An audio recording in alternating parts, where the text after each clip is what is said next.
Welcome to Compass for Your Life, and this is your host, Mary Ladybird, creator of Wonder Space. This show is about healing your home and body using sacred Feng Shui. Harmonize your life by creating a harmonious home. Easy and fast ways to improve your life and create wonderful spaces. Let's inspire you to make the best of your space to create your best life possible. Get ready to enjoy this new perspective on home living. Hello, everyone, and welcome to my podcast, episode 6, Feng Shui and Healing, Finding Health in Your Home.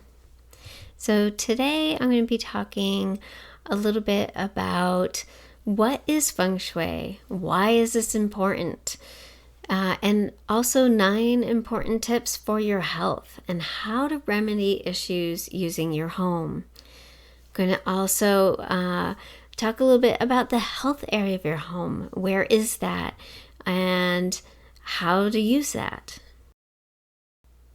So what is Feng Shui?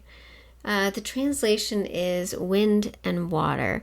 And what it really is about is working with qi that comes from the sky, hits the mountain tops, and makes its way down to the water's edge. And there's a pattern, it's scientifically studied how this works internally as well as in external environments. It's like working with unseen energy, a lot like the wind or electricity is something you can't see, but you know it exists. And at the core of Feng Shui, it is really about unity and duality concepts.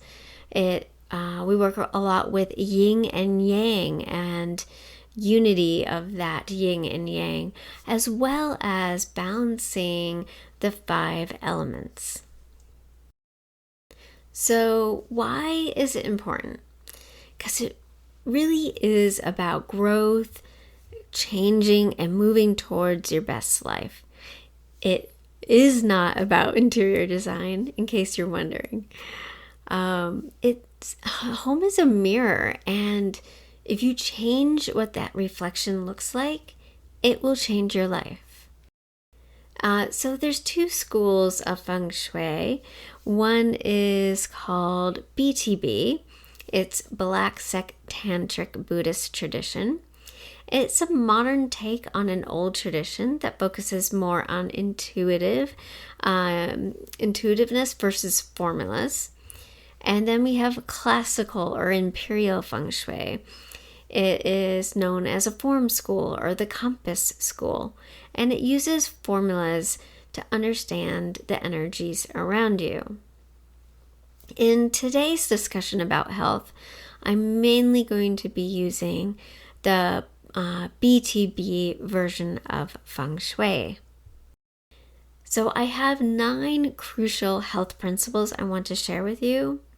But before I dive into that, I really wanted to clarify something. The home does not cause health issues. It may be a source that informs the body, showing what might be going on internally. So start thinking of it in a way of containers. So your body is a container that we care for, and the home is a container for the body.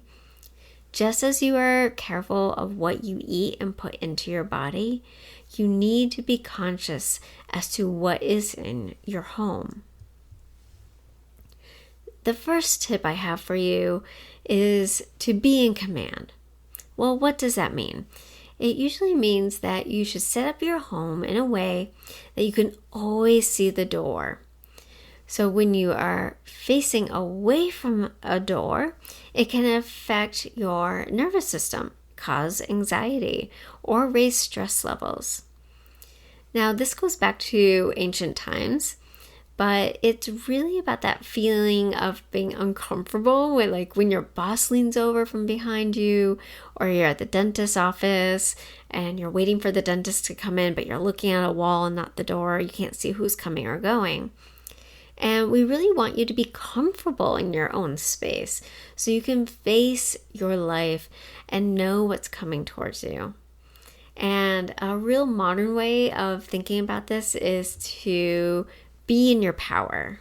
Another way of saying being in command.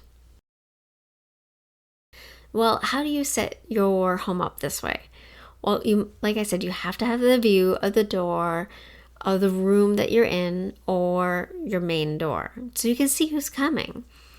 So you're going to want to set up your bedroom bed in a way where you're lying down in bed that you can see the bedroom door. Or if you're in the living room, set up the couch so you can see the main entrance. If you're in your home office or main office, again, when you're sitting at your desk, you can see who's coming in or not. One of the most important spots is the stove as well. And you might be thinking, well, how do I move my stove? I can't move my stove.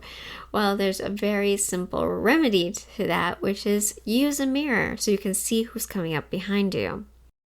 Tip number 2 is to repair all leaks. Because our bodies are made of mostly water, leaks or plumbing can create a whole bunch of health issues. Some being fatigue, diarrhea, urinary tract infections.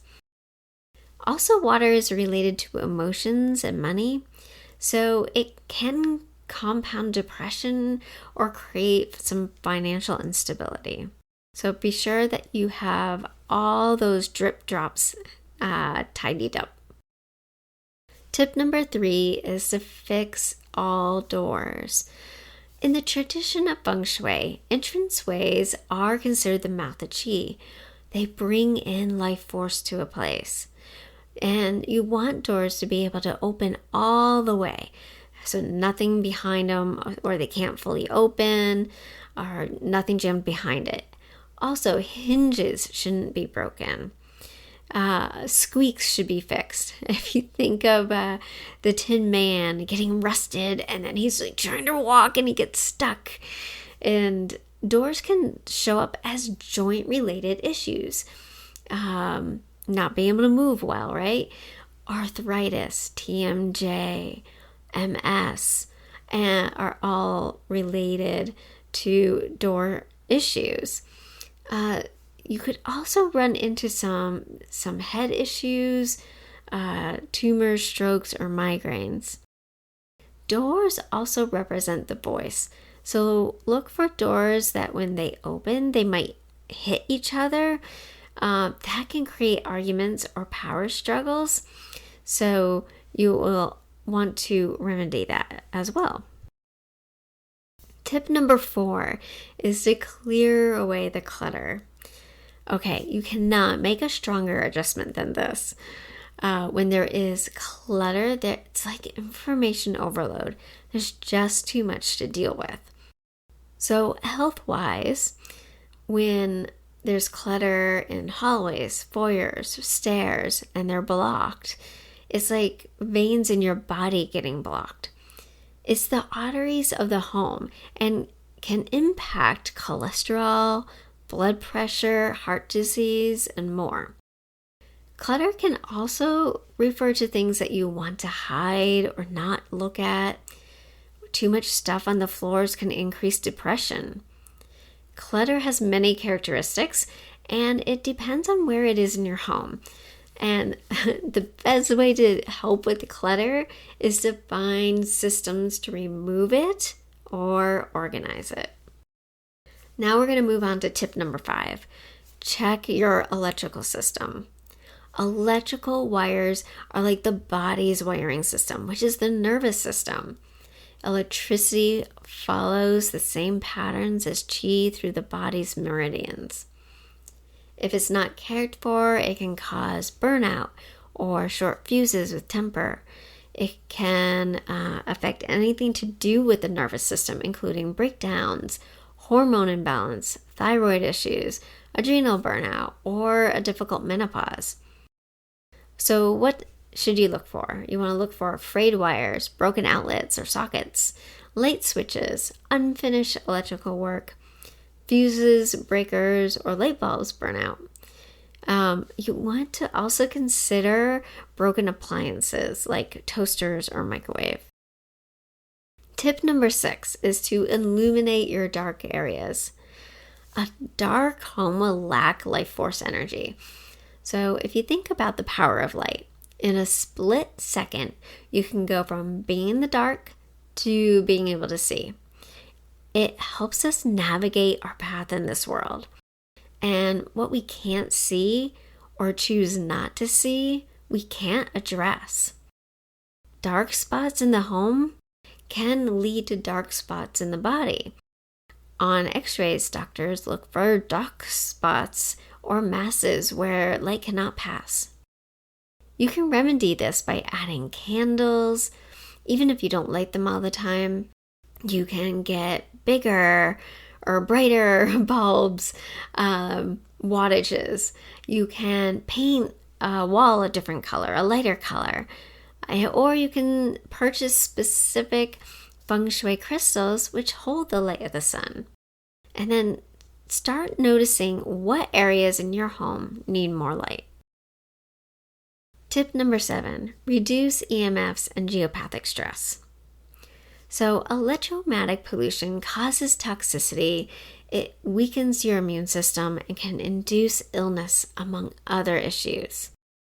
EMF sources are microwaves, fuse boxes, cell phones, toasters, computers, TVs, even solar panels. The best way to avoid it is, of course, not to use them, but how are we going to do this in this modern world? I use shungite. It's a crystal that absorbs the EMF frequencies or rays or radiation. The best advice I have is to set up your bedroom with none of these devices while you sleep. Also, if you can, remove them where you eat your food every day. You should also consider geopathic stress, which is energies emanating from the earth, which can cause ill health in human beings. For this, you can find a dowser, such as myself, or go through the American Dowser Association and reset things from the outside of the home so they don't enter in the first place. Tip number 8 is to clear any drains or vents.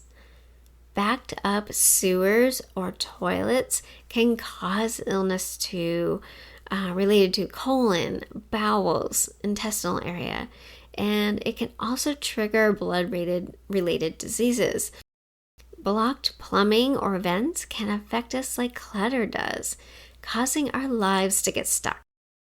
Emotionally, it can relate to not letting go of the past, painful memories, or traumas.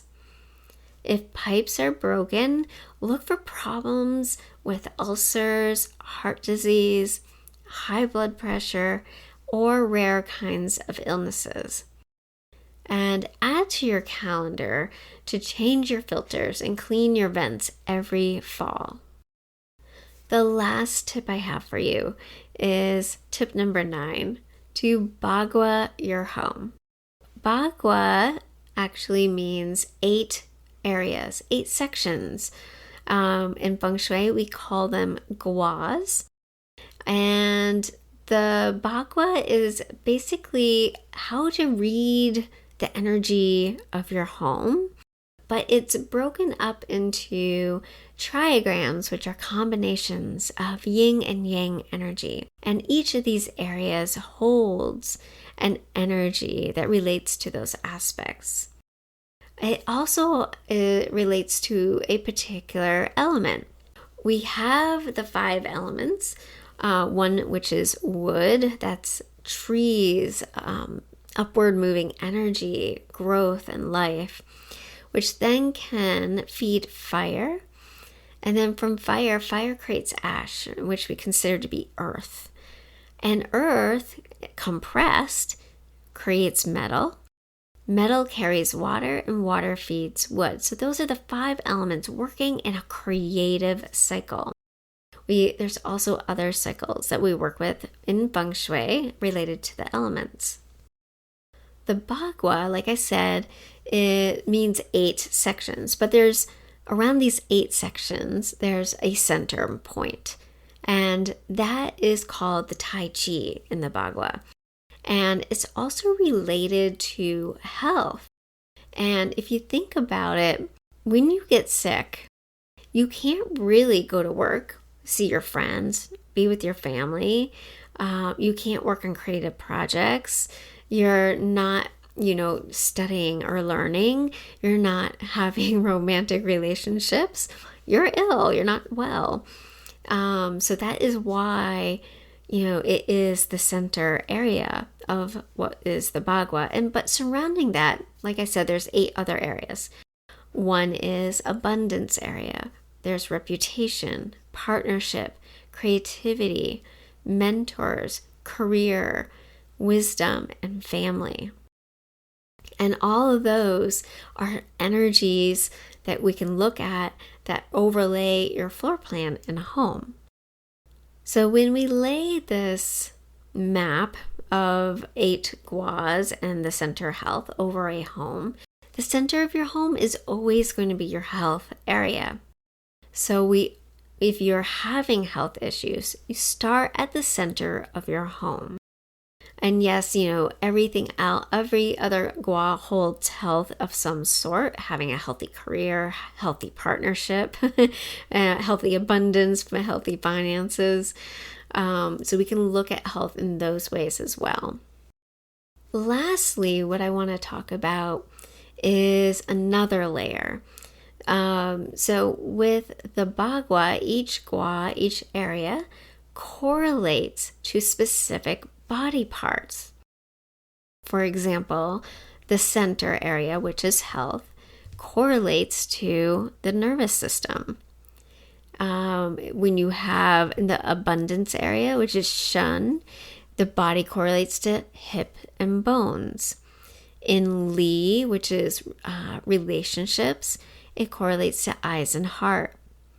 In Kun, which is partnerships, it relates to your abdomen, the reproductive system, organs, and spleen. The Dui, which is creativity section of the Bagua, it relates to mouth or speech. Then you have Qian. Qian is about mentors. It's about helpful people in your life. And the body correlation is the head. Then we have Kan, and that body correlation is ears, kidney, bladder, or blood. And then we have Gun, which is the wisdom area. And that body correlation is your hands or back. Lastly, we have Zhen, which is family area. And those body correlations are feet, liver, or hair.